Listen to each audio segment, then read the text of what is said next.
시청자 여러분 안녕하십니까? JTB 아침 뉴스입니다. 전북에는 어제부터 오늘 아침까지 순창 14, 임실 10, 전주 3.8mm 등의 비가 내렸습니다. 비는 내일 아침까지 10에서 40mm가량 더 오겠습니다. 낮 기온은 전주 17도, 장수 13도 등 12도에서 19도 분포로 어제보다 7, 8도가량 낮겠고 종일 비가 내려 다소 쌀쌀하겠습니다. 서해 남부 먼바다에는 풍랑주의보가 내려져 있습니다. 내일도 흐린 가운데 오늘과 비슷한 기온을 보이겠고 모레부터 평년 기온을 회복하겠습니다. 전주 한옥마을의 공예품 전시관은 지난해부터 정상적으로 운영되지 못하고 있습니다. 원래는 이달 안에 다시 문을 연다는 계획이었지만 7월로 또 늦어지게 됐습니다. 보도에 하원호 기자입니다. 전주 공예품 전시관의 문이 굳게 닫혀 있습니다. 한옥마을의 다른 곳은 관광객들로 붐비지만 공예품 전시관 부근만 썰렁합니다. 공예품 전시관은 먹거리 위주의 한옥마을 관광에서 그나마 전주의 전통을 느낄 수 있는 공간이지만 1년 넘게 제 역할을 못하고 있습니다. 그게 좀 아쉽네요. 잠겨 있어가지고 뭐 오늘 좀 열리고 하면은 들어가서 좀 봤을 텐데. 2016년 12월 공예품 전시관의 민간 위탁이 끝나자 전주시는 수공예품을 전시 판매하는 공간으로 리모델링하기로 하고 문을 닫았습니다.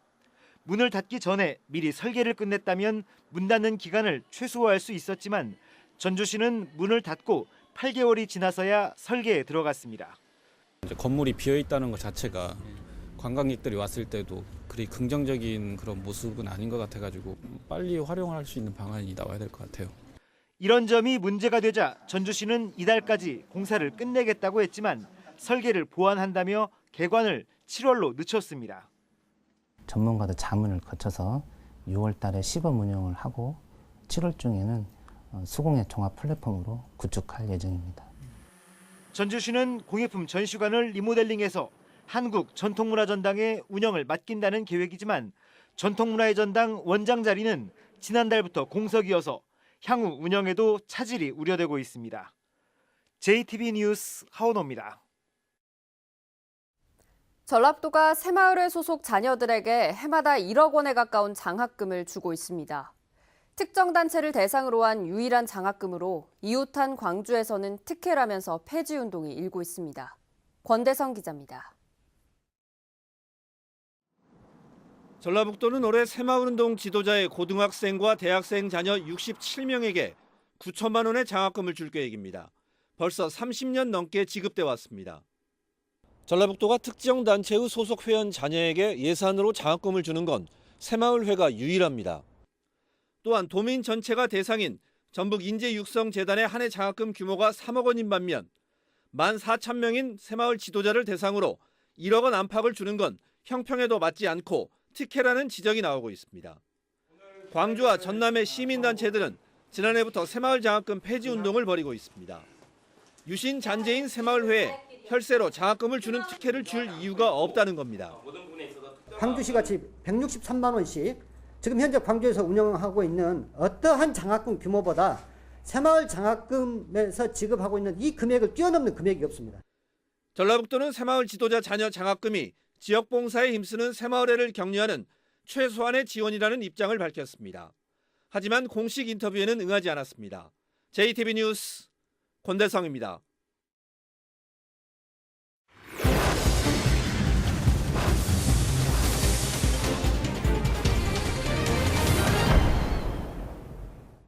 생태 복원 사업을 통해 제 모습을 찾은 전주 노송천이 누런 황토색으로 변했습니다.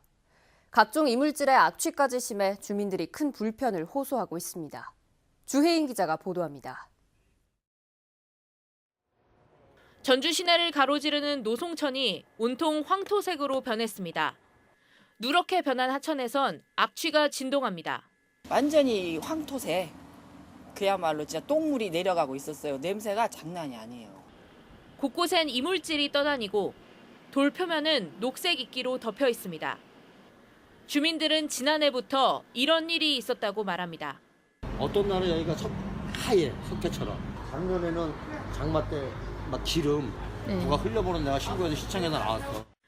전주 구도심 일대는 빗물인 우수와 생활하수인 오수가 하나의 관으로 흘러가는 함류식 하수관을 사용하고 있습니다. 비가 오면 토사와 이물질이 빗물에 밀려오면서 관 안에 쌓이기 때문에 오수가 우수관으로 넘쳤을 가능성이 높습니다.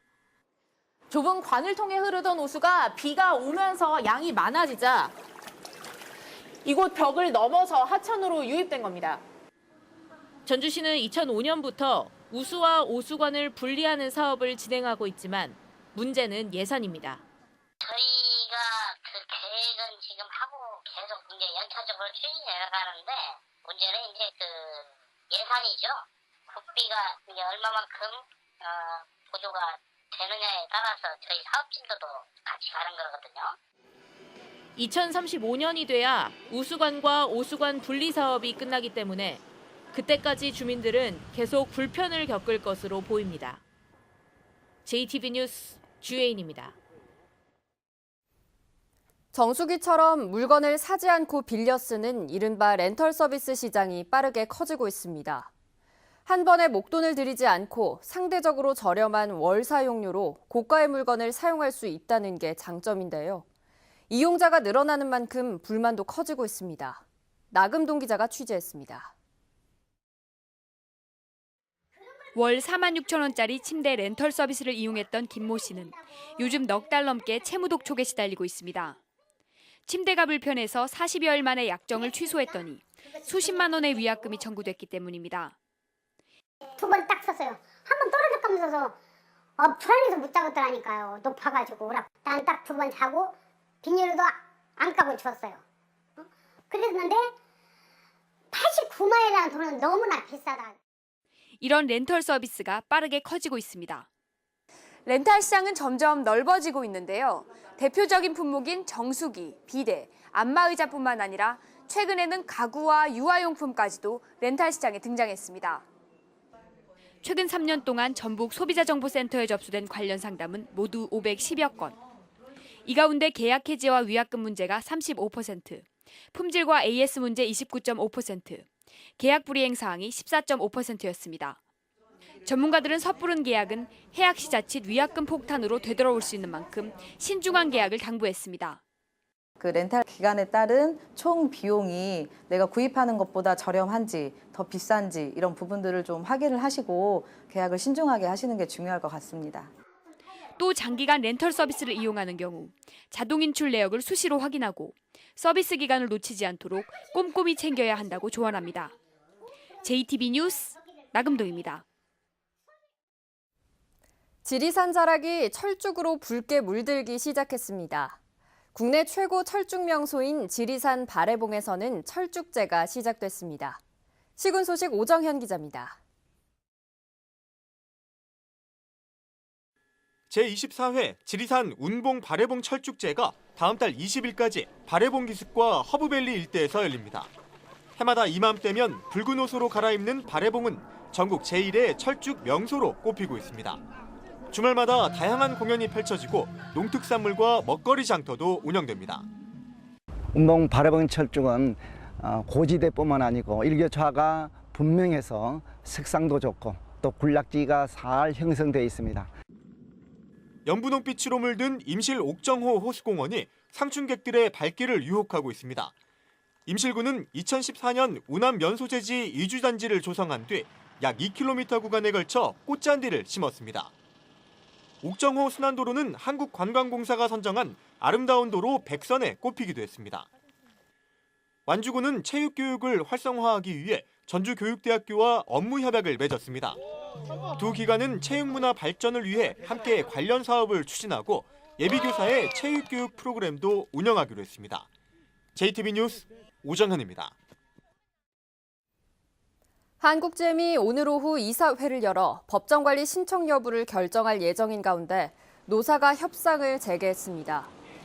한국잼 노사는 밤새 물밑 교섭을 통해 상당 부분 의견 차이를 좁힌 뒤 오전 5시부터 본교섭을 개시했고 잠정 합의 가능성이 큰 것으로 전해졌습니다. 앞서 사측은 군산공장 남은 근로자를 대상으로 추가로 희망퇴직과 전환 배치를 실시하고 무급휴직을 시행하겠다고 밝혔고 노조는 근로자 전원을 전환 배치해야 한다며 맞섰습니다. 협상 결과에 따라 군산공장 남은 근로자의 운명과 군산공장 폐쇄 여부가 사실상 확정될 것으로 보입니다. 민주평화당의 도지사 후보로 임정엽 전 완주군수와 진봉헌 변호사 등이 물망에 오른 것으로 알려졌습니다. 평화당은 전주시장 후보로는 이미 공천을 신청한 엄윤상 변호사 이외에 전주 출신 여성 법조인과 정진숙 사무처장 등을 놓고 출마 가능성을 타진하고 있습니다. 또 남원시장 선거의 승리 가능성을 높이기 위해 공천을 확정한 강동원 후보와 이용호 의원 측 무소속 박용섭 후보의 단일화를 추진하기로 했습니다. 정의당 전북도당이 당원 투표를 통해 지방선거 1차 공직 후보자를 선출했습니다. 권태홍 도지사 후보에 이어 기초단체장은 전주시장 선거의 오형수, 정읍시장 선거의 한병욱 후보를 확정하고 시군의원 지역구 후보 10명과 광역 기초 비례 후보 4명도 선출했습니다. 정의당 전북도당은 후보자에 대한 추가 모집에 나서는 한편 오는 29일 지방선거 전진대회를 개최해서 유권자들의 관심을 높인다는 계획입니다. 전주 만성지구의 두 번째 공공임대주택이 내년에 착공됩니다. 전북개발공사는 전주 만성 A-2 블럭 공공임대주택을 올해 하반기 기본 설계를 거쳐 내년에 착공할 예정이라고 밝혔습니다. 만성 A-2 블럭 공공임대주택은 전용 면적 59제곱미터의 830가구 규모며 만성지구에서 B-2 블록에 이어 두 번째로 건립하는 공공임대주택입니다. 전북을 찾은 외국인 환자 수가 크게 줄었습니다. 보건복지부에 따르면 지난해 전북을 찾은 외국인 환자는 2,402명으로 2016년 3,889명에 비해 38.2%나 줄었습니다. 보건복지부는 전체 외국인 환자 가운데 가장 비중이 큰 중국인 환자가 사드 영향으로 크게 줄었다고 밝혔습니다. 전주시가 청년 창업을 지원하기 위해 조성한 청년 상상 놀이터가 예비 창업가 모집을 시작으로 본격적인 운영에 들어갑니다. 전주시는 1층의 공유 주방은 3명의 청년 셰프들이 요식업 창업을 준비하는 실습 공간으로 운영하고 2층과 3층은 공동 창업 지원실과 다목적 공간으로 활용할 계획입니다. 전주시는 오는 26일까지 13명의 청년 예비 창업가를 모집할 예정입니다. 군산 지역에 신규 공중보건의가 배치되면서 보건 서비스에 숨통이 트이게 됐습니다. 군산시는 의과 6명, 치과 2명, 한의과 1명 등 공중보건의사 9명이 직무교육을 마치고 배치됐다고 밝혔습니다. 현재 군산에는 14개 보건지소에 29명이 활동하고 있으며 9명이 추가로 배치돼 의료 서비스가 개선될 것으로 보입니다.